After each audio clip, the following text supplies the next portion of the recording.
Olá, Cecília. Agora para essa coisa maravilhosa que é A Hora e Vez de Augusto Matraga. Eu acredito que muitos já leram, né? E principalmente o pessoal mais jovem. Na minha época não se lia Guimarães Rosa na escola, né? Não li nada dele na escola secundária e, enfim, ensino médio. Mas eu acho que as pessoas mais jovens já leram, e esse é um conto que sempre é pedido em vestibular, e, enfim, né, no currículo. Eu recomendo muito o filme do Roberto Santos, A Hora e Vez de Augusto Matraga, que é de 1965 e foi restaurado recentemente pela Cinemateca Brasileira. Recentemente, tem alguns 2, 3 anos, e vira e mexe passa lá na Cinemateca. Então, quem tiver oportunidade de assistir esse filme do Roberto Santos, eu sei que tem uma nova versão que eu não conheço, mas esse do Roberto Santos, de 1965, preto e branco, com Leonardo Vilar no papel de Matraga, é maravilhoso. Bem, essa narrativa, na verdade, é mais uma novela, pela extensão, pela complexidade dela. Né? Um conto, como diz o Alfredo Bossi, é como se o escritor pescasse ali alguma coisa no rio da história, e é uma coisa mais curta.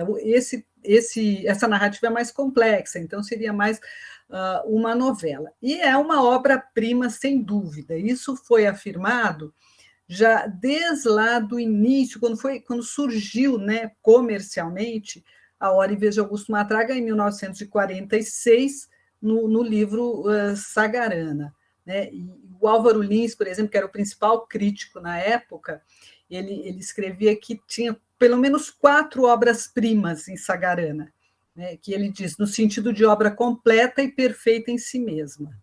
Então, ele vai nessa crônica, né, nessa crítica, uma grande estreia. Estamos diante de uma vocação de escritor que experimentou em meditação que se experimentou em meditação e aprendizado técnico e de uma obra sagarana intensamente sentida e longamente trabalhada.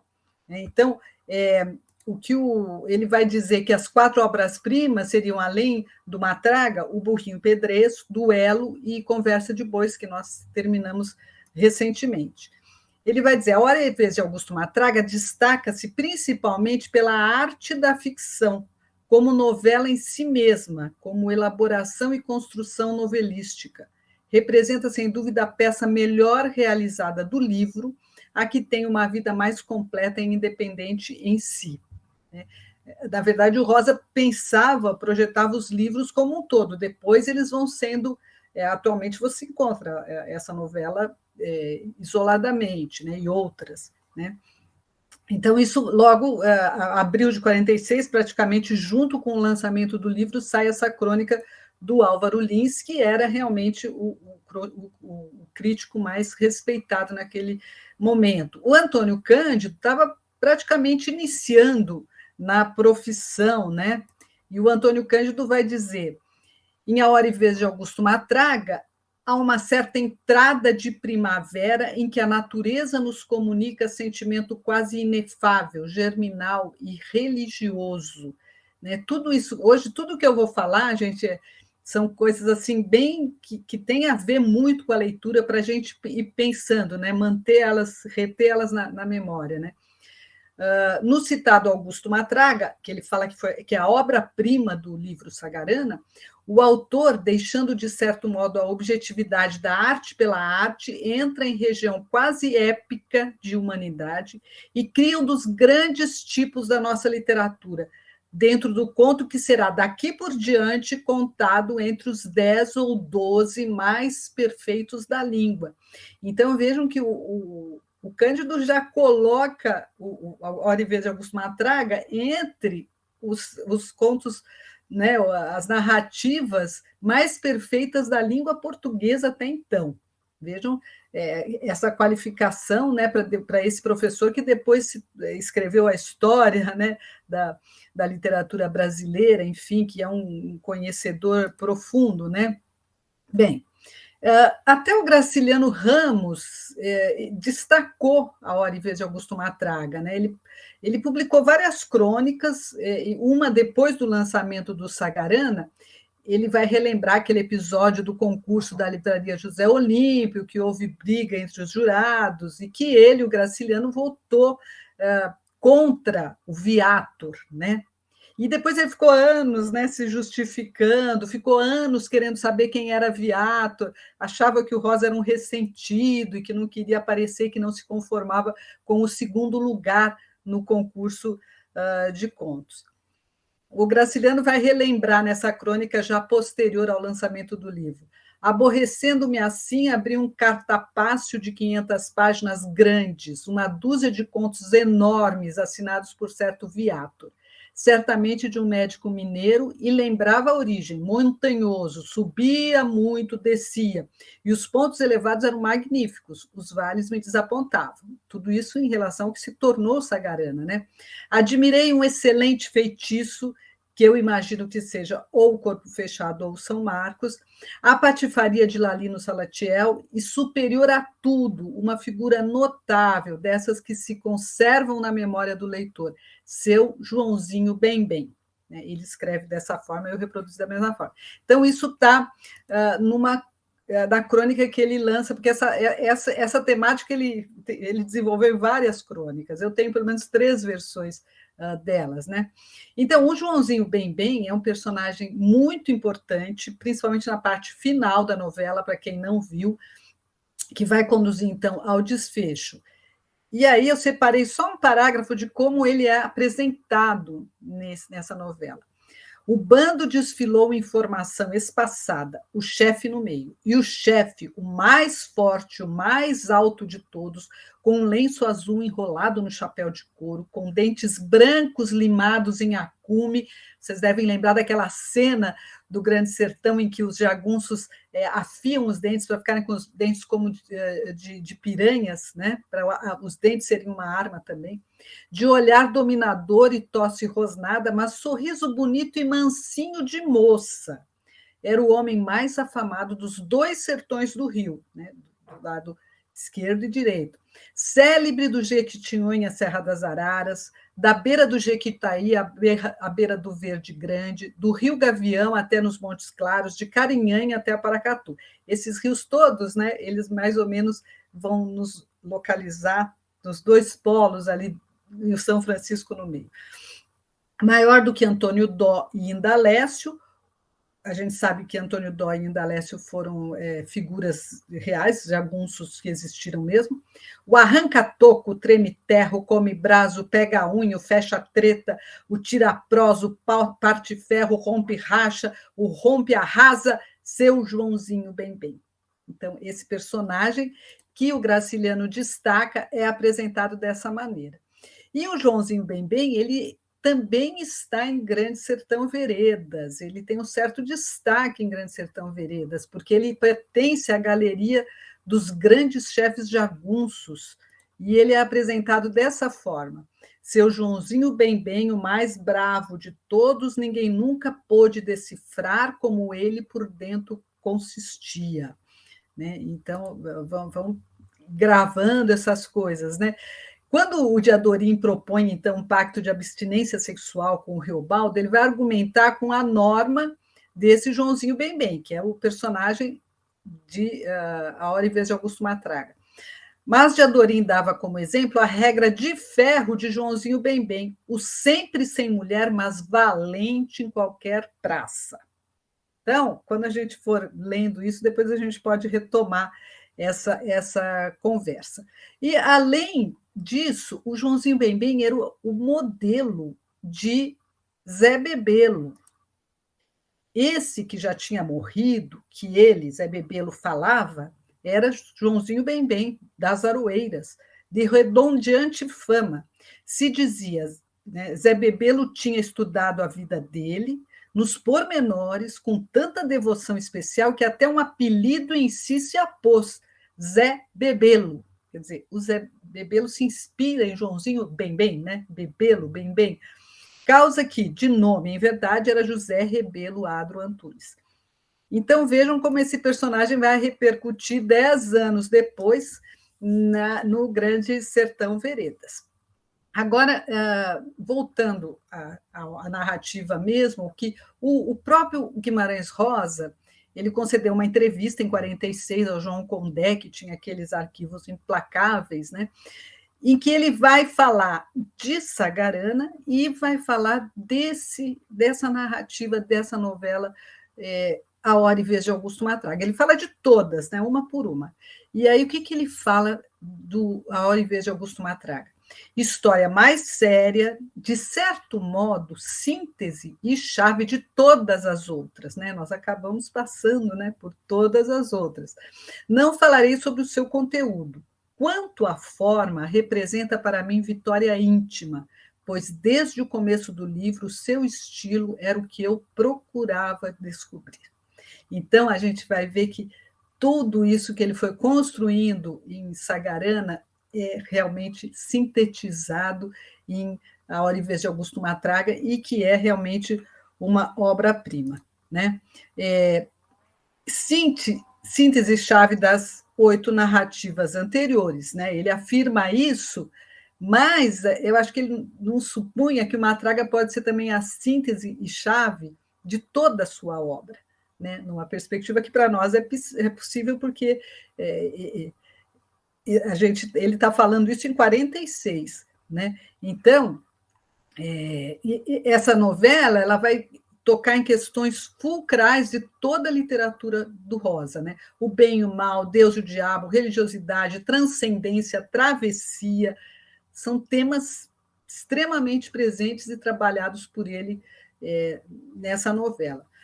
Não falarei sobre o conteúdo, né? Que na verdade é tudo isso que eu acabei de citar, e são muitas camadas de significado nessa novela, mas quanto à forma, então, era o que ele buscava, né? Então, a arquitetura, a economia desse texto, que é milimetricamente, é tudo muito proporcional, né? E tem uma cadência, ele tem uma forma perfeita, né? Como foi dito mesmo, e uma profundidade temática também assim inesgotável. Então, vamos nos preparar, porque essa é a novela mesmo, como ele mesmo diz, que sintetiza tudo. Então, e eu coloquei aqui um outro trechinho do Grande Sertão, lembrando que o Antônio Cândido desenvolve aquela teoria de que o Grande Sertão tem uma dialética da reversibilidade. Isso é fundamental em toda a obra do Rosa, né? Nada está estanque, as coisas estão sempre em transformação, né?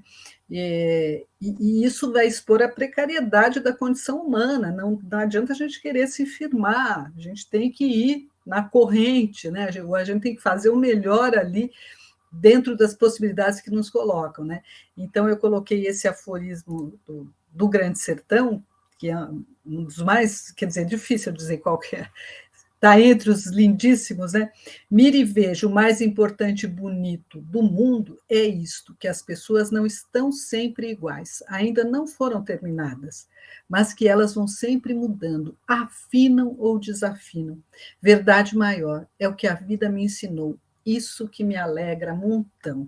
Então, esse processo, gente, isso que está nesse aforismo, é extremamente válido, pertinente para a narrativa A Hora e Vez de Augusto Matraga. Eu queria falar também um pouquinho dos elementos paratextuais, né, que é título, epígrafe, ilustrações, que sempre, no caso do Rosa, ele foi muito ativo na concepção do objeto livro, né?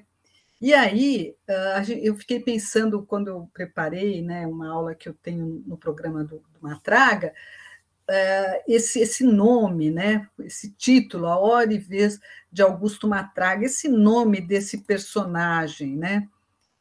E aí, o primeiro parágrafo vai dizer: Matraga não é matraga, não é nada. Matraga Esteves, Augusto Esteves, filho do coronel Afonso Esteves, das Pindaíbas e do Saco da Embira, o Nhô Augusto, o homem, nessa noitinha de novena, num leilão de atrás da igreja, no arraial da Virgem Nossa Senhora das Dores, do córrego do Murici. Então, esse é o primeiro parágrafo, né? E aí, essa palavra matraga, ela aparece no título e mais 4 vezes na narrativa, né? Lá, 3 vezes só nesse primeiro parágrafo e depois lá no finalzinho. E já fica claro que matraga não é um nome de batismo, é uma alcunha, né? É um apelido que normalmente denota um atributo, né? Desse homem, né? Então, assim, a gente pensar matraga, a matraga já vai nos induzir a uma maldade, né? Essa primeira sílaba.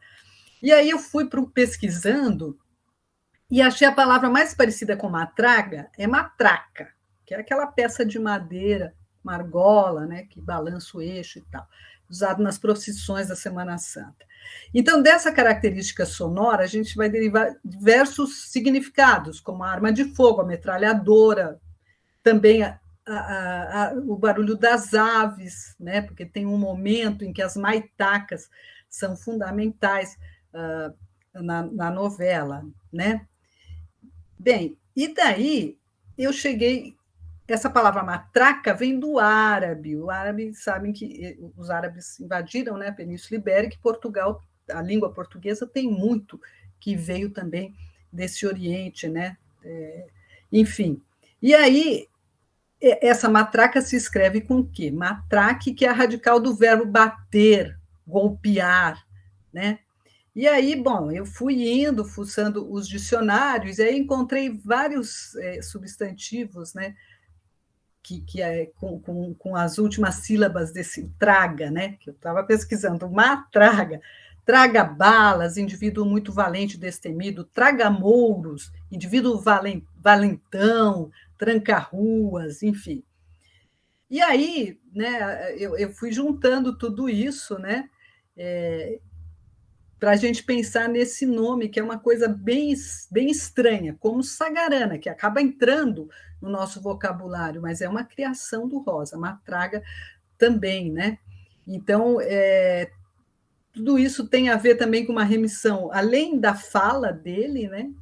Que ele tem alguns bordões ao longo do texto, né, como uma matraca, ele repete coisas, eu entro no céu, nem que seja a porrete, a minha hora e minha vez a de chegar, ele tem alguns leitmotivs, esses motivos recorrentes, ou esses bordões, né, que se repetem, que tem a ver com matraca também, com essa repetição, né?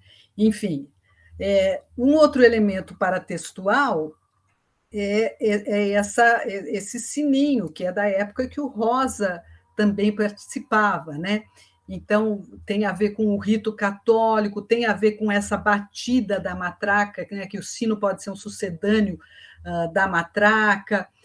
A gente pode relacionar com a paixão de Cristo, no sentido da expiação, porque esse personagem vai passar por um processo de expiação, né, um período de penitência, e aí a travessia dele, né? Enfim, tudo isso para mim foi gerando muitas ideias. Viajei, né? Mas eu estou compartilhando com vocês, não é uma coisa que eu tenha pegado em outros autores, né? Mas que foi uma pesquisa minha, né?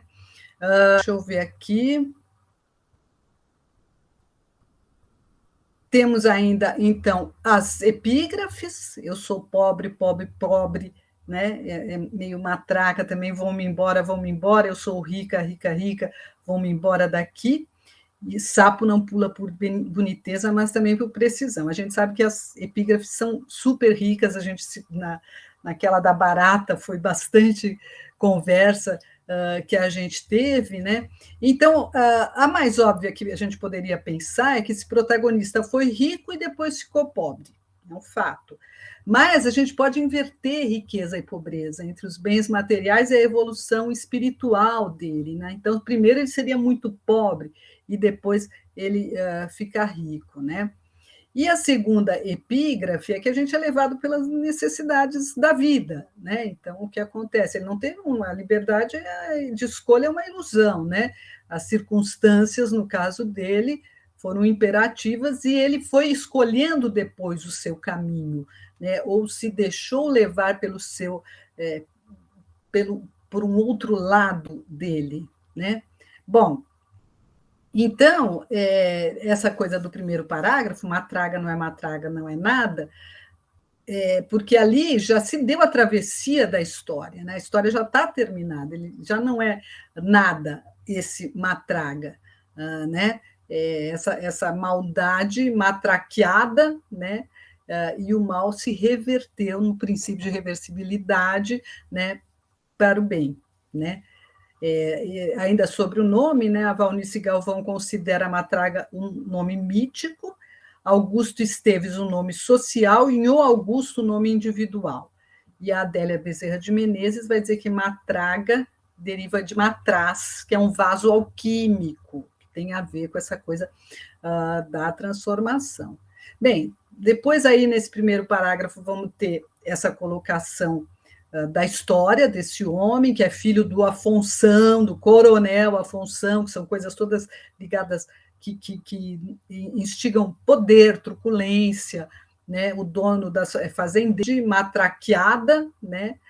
E o mal se reverteu no princípio de reversibilidade, né? Para o bem. E as coordenadas de tempo e espaço, né? Que naquele momento em que se inicia a narrativa, ele está no leilão da igreja. Eu acho que assim é suficiente para a gente ir descobrindo as outras coisas no decorrer. Eu acho que é bem um sumo aí, eu acho que quem não leu ficar com essas coisas na cabeça que vai render. Tá bom? Então é isso.